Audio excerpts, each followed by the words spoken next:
Desde el año 2019, que desde el Infona nosotros nos advocamos justamente al monitoreo de los focos de calor con esta plataforma que vos mismo mencionás, apoyando así el trabajo realizado por la Secretaría de Emergencia Nacional, que es la que justamente llega a campo a combatir el incendio en estos casos, ¿verdad?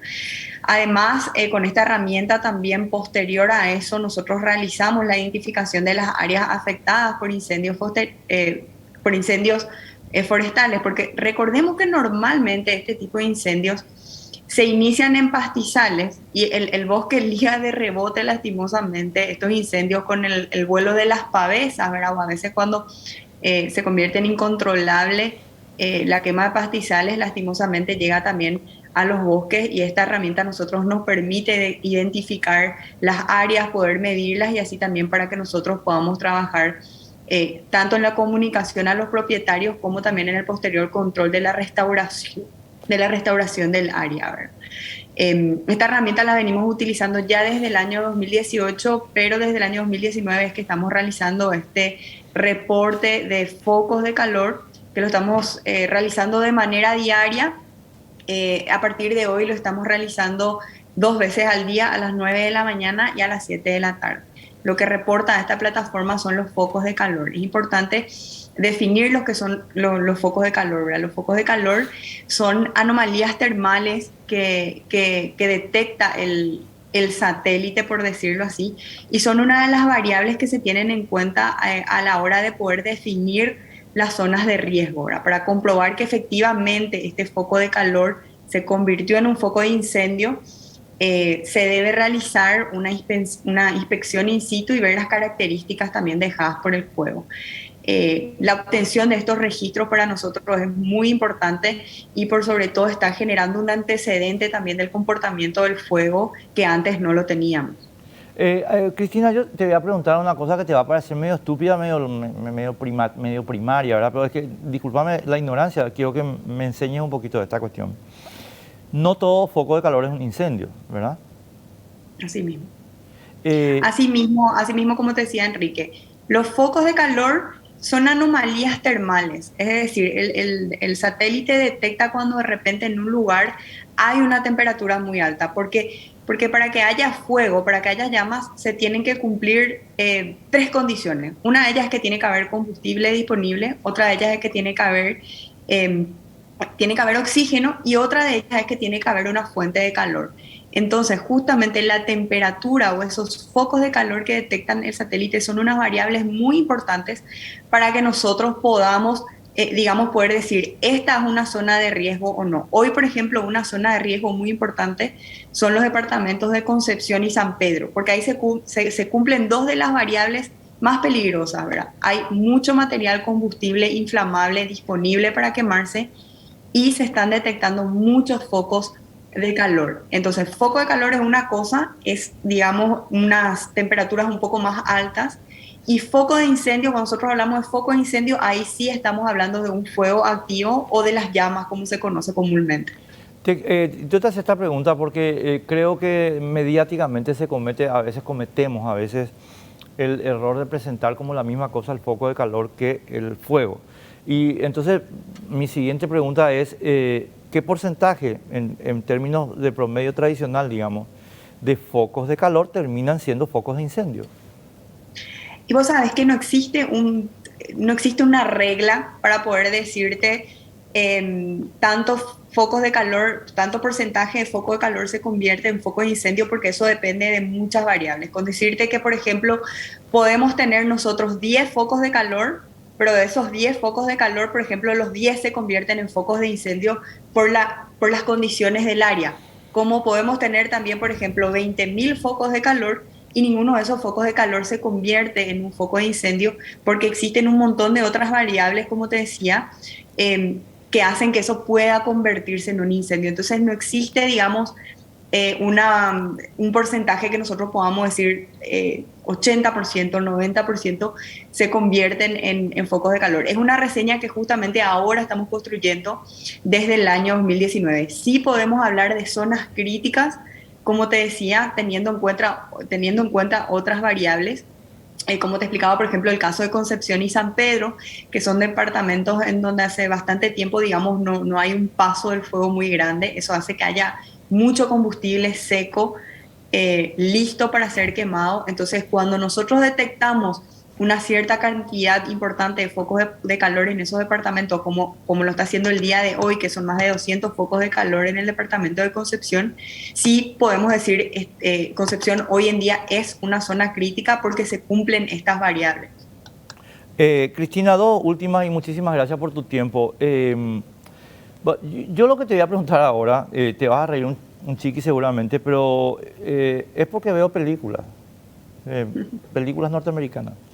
Entonces, cuando vos decís, bueno, acá tenemos estos focos de calor que eventualmente se van a convertir en incendios, cuando vos ves las películas te dicen, bueno, ellos llaman al servicio guardabosques y le avisan, miren que ahí hay un foco de calor, preparan el equipo de bomberos y tal. Hay una obra con Angelina Jolie muy buena sobre ese tema, entre paréntesis, ¿verdad? No tiene nada que ver con incendios, pero se desarrolla en un incendio forestal y ella es bombera, ¿verdad? Y entonces vos ves ahí que hay un sistema funcionando. O sea, el Infona de Estados Unidos, del estado que fuera, en Estados Unidos, le llama al guardabosque y le dice, chicos, acá tenemos registrado, por decirte, 25 focos de calor, háganme el chequeo visual. Eso se reporta de vuelta y eso se va al cuerpo de bomberos para que manden los aviones con agua y tal.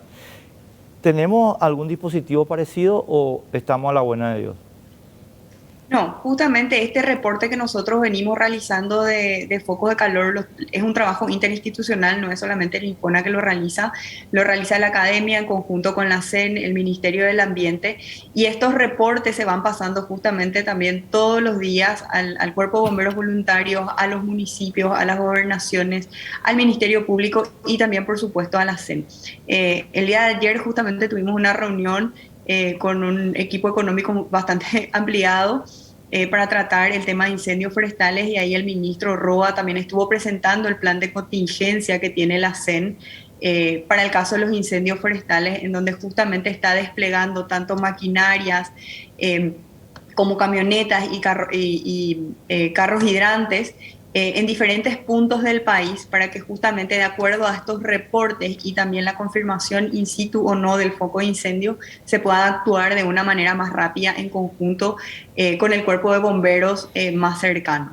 Este es un trabajo que lo venimos realizando interinstitucionalmente ya desde el año 2019. Al Infona un poco le corresponde lo que es la parte justamente de los monitoreos de los focos de calor y el después del incendio, pero también ya nos tocó en su momento enviar funcionarios y vehículos también para acompañar el combate a la Secretaría de Emergencia Nacional, a los militares y también al cuerpo de bomberos. Última, Cristina, de las dos que te dije, esta es la última, la segunda y última.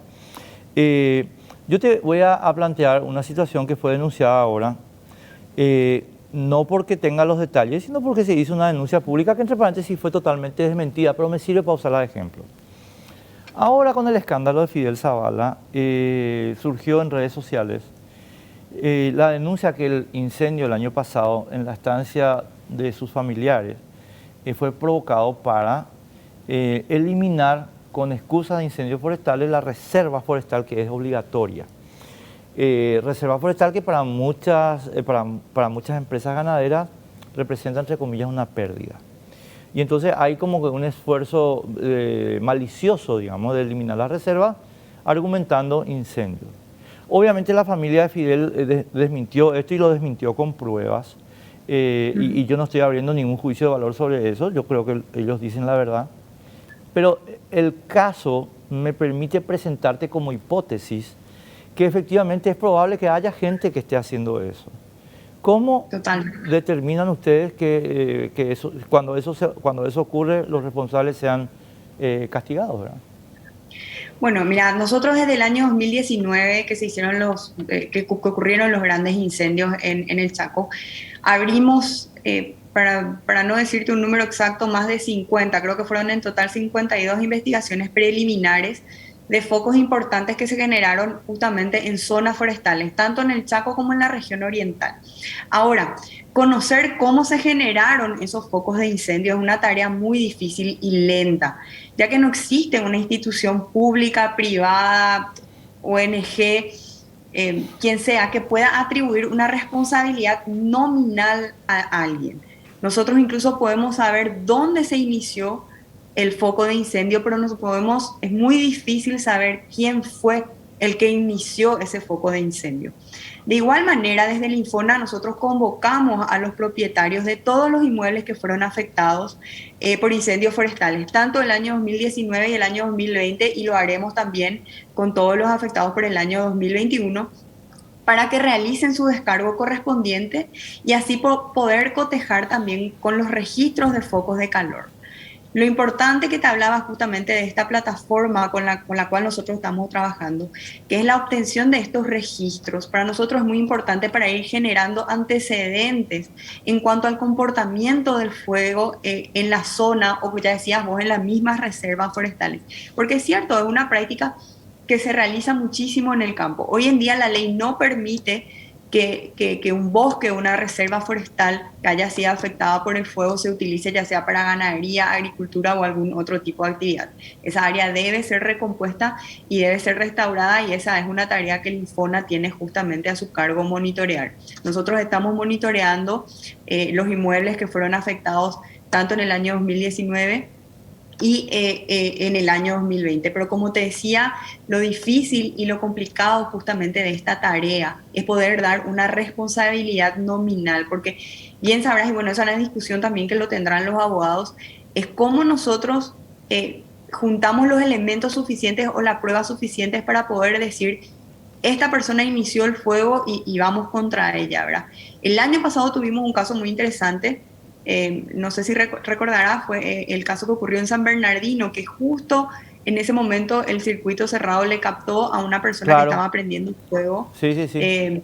a la basura que estaba en el camino, ¿verdad? Y eso muchas veces en el campo, tener ese tipo de pruebas o ese tipo de elementos es bastante complicado. Entonces hay un poco lo engorroso y lo complicado de las investigaciones que nosotros realizamos. Entre, Estamos tratando de armar esta reseña que te comentaba, de tener una reseña de años anteriores de los focos de incendio y del comportamiento también del fuego en los inmuebles. Y bueno, después los abogados verán si eso serán pruebas suficientes o no el día de mañana para poder dar una responsabilidad nominal al dueño del inmueble. Cristina, muchísimas gracias por tu tiempo. Entre paréntesis, ¿qué pasó con ese sujeto de San Bernardino? Me acuerdo perfectamente del caso. Creo que en ese momento la habían apresado. La verdad que desconozco, Enrique, no seguí mucho Que no, el caso, pero que creo no que nos el cuenten, Ministerio Público lo apresó. que no nos cuenten ahora que el tipo está libre. Sería patético. Ojalá que no, No, ojalá que totalmente. no, ojalá que no.